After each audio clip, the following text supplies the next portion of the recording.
Assalamualaikum warahmatullahi wabarakatuh. Bismillahirrahmanirrahim. Alhamdulillahi la abghi bihi badala hamdan yuballighu min ridwanihi al-amala. Thumma salatu wa salamu ala khairil wara wa ala sadatina wa alihi wa sahbihi al-fudala. Al-mukarramun wal muhtaramun, ساداتنا الحبائب والمشايخ، أخص بذكر الحبيب علوي العطاس وكذلك جميع الحبائب لا أستطيع أن أذكر اسمهم واحدا إثر واحد، لكن ذلك ليس يدل على انتقاص في حقهم العلا. وكذلك جميع المشايخ أخص بذكر صاحب المعهد يجمع المأمور وأستاذي مدرسي في مادة النحو والصرف وكثير من العلوم، أستاذ عبد السلام، نفعنا الله بعلومهما وبركاتهما إن شاء الله. Alhamdulillah, Al-Faqih di sini masih diberi kesempatan untuk ngomong. Pada hakikatnya yang disampaikan Ustaz Salam ini cukup, bahkan lebih dari cukup. Tapi imtithal amar daripada Sahibul Bait, Al-Faqih menyampaikan, cuma yang disampaikan bisa dibilang bukan pelengkap, tapi yang disampaikan ngintil enggak lah. Nah, kata orang Bangka ngintil itu kalau ada sesuatu berjalan, ini ngikut terus. Nah, seperti itulah. Ngintil dengan ceramah Ustaz Salam. Jadi bukan menyampaikan apa-apa, Al-Faqih tidak pantas menyampaikan apa-apa di sini depan ulama, ada Habib Alwi, ada Ustaz Salam, ada Ustaz Juma'i. Jadi kalau menyampaikan apa-apa di sini salah sedikit habis sana sekarang. Maka tidak berani ngomong sebenarnya hari ini. Tapi intihalul amar insyaallah Al-Faqih menyampaikan yang singkat, mudah-mudahan manfaat. Al-Imam Hasan Al-Basri radhiyallahu anhu, beliau pernah berkata, "La yaghurrannaka qawlu man qala al-mar'u ma'a man ahab. فإنك لن تلحق الرجال إلا بأعمالهم فإن اليهود والنصارى كانوا يحبون أنبياءهم وليسوا معهم." Kemudian Al-Imam Al-Ghazali mengomentar kalam Imam Hasan Basri ini setelah beliau mengutip kalam ini di dalam kitab Ihya Ulumuddin. Beliau mengatakan, "Wa fi dzalika isyaratun anna ghairil mutaba'ah fi haqqi mahabbatihim ghairun nafi'." Jadi kita terjemahkan sedikit. Hendaknya kalian tidak tertipu dengan perkataan orang yang mengatakan al-mar'u ma'an man ahab. Orang itu selalu bersama orang yang dicintainya. Jangan kita artikan perkataan ini kalau kita sekedar cinta saja tanpa mengikuti jejak beliau, maka kita juga bersama beliau di surga. Tidak, jangan salah kata beliau. Tidak seperti itu cara maknainya. Kata beliau, kenapa? Karena makna daripada hakikatul mahabbah adalah mengikuti kelakuan amal soleh mereka, menjadikan mereka panutan dan qudwah. Itulah yang nanti akan mengantarkan kita ke menjadi bersama mereka di surga Allah Subhanahu wa taala. Al-Habib Abdullah bin Alawi Al-Haddad mengatakan di dalam kitabnya Tathbitul Fuad, makna fulan akhadha an fulan, makna daripada perkataan ulama fulan akhadha an fulan, fulan belajar dengan fulan. Artinya apa? Artinya tamamul iqtida bi aqwalihim wa af'alihim wa a'malihim. Artinya adalah sempurnanya mengikuti daripada perkataan, akhlak dan amal daripada orang alim tersebut. Maka Imam Hasan Basri mengatakan, kalau seandainya kita cinta kepada seorang alim, hendaknya kita mengikuti perjalanan hidup beliau. Inilah makna hakikatul mahabbah. Kemudian beliau melanjutkan, fa innal yahuda wan nasara kanu yuhibbuna anbiya'ahum. Karena kalau hanya sekedar cinta bisa sampai, maka kita buktikan orang Yahudi, orang Nasara itu semua mencintai anbiya mereka.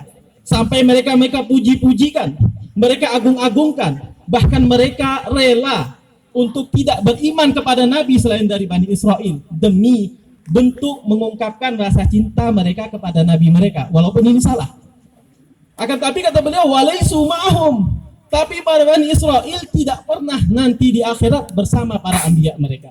Kenapa? Karena tidak ada mutaba'ah dan mahabbah kepada anbiya mereka.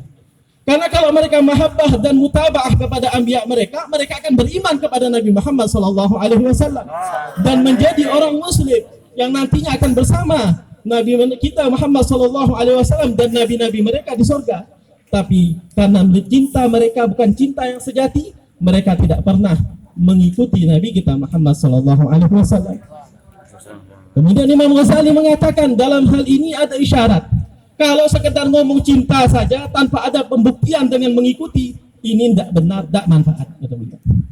Jadi kalau kita cinta ke Abu Habib Hasan Baharun, ikuti cara beliau, ikuti keistiqomahan beliau, ikuti ikhlas beliau, ikuti cara mengajar beliau bagi yang sudah jadi ustadz, ikuti juga cara pendidikan beliau yang begitu sabar, begitu istiqomah, sebagaimana yang telah dicontohkan ustadz-ustadz kami kepada kita, termasuk Ustadz Salam ini. Beliau luar biasa istiqomahnya, sampai kita yang jadi murid malu kalau dengan beliau ini. Kita yang jadi murid ini datang biasanya terlambat, paling cepat lambatnya 15 menit. Beliau sudah ada di kelas. 10 jam ngajar, beliau sudah ada di kelas. Kita datang terlambat. Jadi Ustaz dulu sering datang terlambat dari sana. Nah ini, beliau contoh dari mana? Contoh dari Abu Al Habib Hasan bin Ahmad Baharun. Karena Abu Al Habib Hasan bin Ahmad Baharun tersebut sangat mengedepankan yang namanya disiplin. Beliau datang tepat waktu. Ada tidak ada santri, beliau datang. Beliau datang di kelas ini belum ada santri. Pernah suatu ketika kami mendengar Ustaz, dari salah satu asatidah kami. Mereka menjelaskan pernah Abu Habib Hasan Baharun itu menegur salah satu ustadz, yang dimana ustadz ini tidak langsung masuk kelas karena sebab alasan santrinya belum datang. Jadi tanya sama Ustaz Hasan, ya Fulan, kenapa tidak langsung masuk kelas? Ya Habib, yang di kelas belum ada santrinya. Kata beliau, masuk kelas, walaupun nggak ada santrinya, malaikat nanti yang duduk sama itu. Karena berkat apa? Istiqomah dan disiplinnya kita di dalam memperjuangkan ilmu Allah Subhanahu wa Ta'ala. Ini salah satu contoh yang dari Abu Habib Hasan Baharun. Kemudian satu lagi, dan insya Allah ini yang terakhir. Al-Habib Segaf bin Hasan Baharun selalu pesan sama kita hal ini tadi, yang dimana ini pelajaran ini diambil langsung daripada Abu Al-Habib Hasan bin Ahmad Baharun. Dan pesan ini Al-Fagir sering dapatkan, dan yang paling jelas Al-Fagir dapatkan ketika Al-Fagir menemani Al-Habib Segaf bin Hasan Baharun ketika ziarah beliau pertama kali ke negeri kami, yaitu kota Bangka Belitung, kota Pangkal Pinang. Beliau berpesan kayak gini, kata beliau, dalam dakwah itu hendaknya ente mampu, ya Segaf, ini pesannya Abu Habib Hasan kepada Ustaz Segaf. Ya Segaf, ente ketika dalam dakwah hendaknya ente memposisikan diri ente pada titik nol. Artinya apa? Jangan buat diri ente merasa siapapun. Jangan merasa ente menjadi orang alim bagaimanapun. Jadi posisikan ente sebagai orang yang paling rendah, paling buruk yang ada di kita itu. Nah ini ajaran tawadhu'nya beliau. Ini sangat sulit. Kalau ngomongnya gampang, termasuk yang ngomongnya gampang ya. Tapi kalau praktek yang ngomong ini paling sulit. Karena Al-Fagir ini paling cepat kalau seandainya kelihatan kurang sedikit, mulai pikiran hati ini macam-macam. Tapi kalau Habib Segaf bin Hasan Baharun sudah mempraktikkan hal ini tadi. Begitu juga Abu Al-Habib Hasan bin Ahmad Baharun sudah betul-betul mencontohkan hal ini tadi. Jadi kata beliau, kalau sudah kita mampu ya Segaf memposisikan diri kita pada titik nol, maka semuanya enak, kata beliau. Ente dihormati orang, ente akan mengatakan alangkah indahnya akhlak orang ini tadi. Anak ini banyak dosa, banyak salah, banyak kurang, tapi ente orang masih mau menghormati anak. Nah, ini fungsi daripada, faedah daripada memposisikan diri kita pada serendah-rendahnya posisi. Kemudian kata beliau, kalau seandainya orang itu menghinakan ente Segaf, maka ente tidak akan marah, tidak akan menyalahkan siapa-siapa. Yang ente salahkan cuma diri ente. Mungkin inilah ganjaran karena sebab saya banyak dosa dulu. Inilah sebab mungkin karena saya banyak melakukan hal maksiat, akhirnya Allah Subhanahu wa Ta'ala hinakan saya. Inilah sebab mungkin kesombongan saya, maka akhirnya saya direndahkan oleh Allah. Karena Rasulullah SAW mengatakan, man tawadha'a Allah.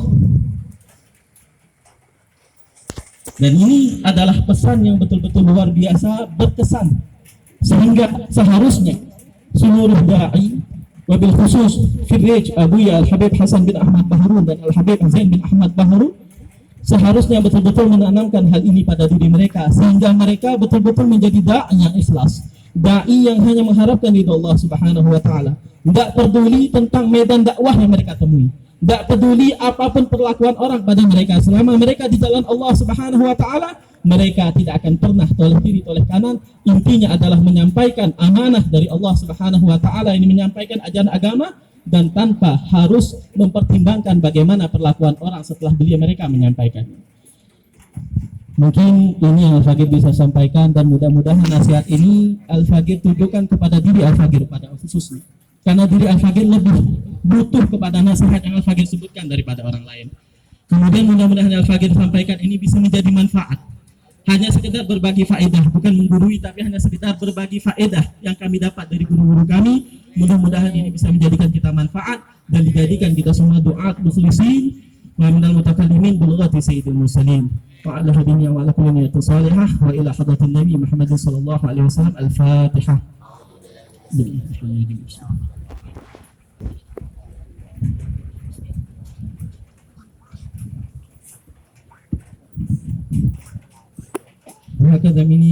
Wassalamualaikum warahmatullahi wabarakatuh.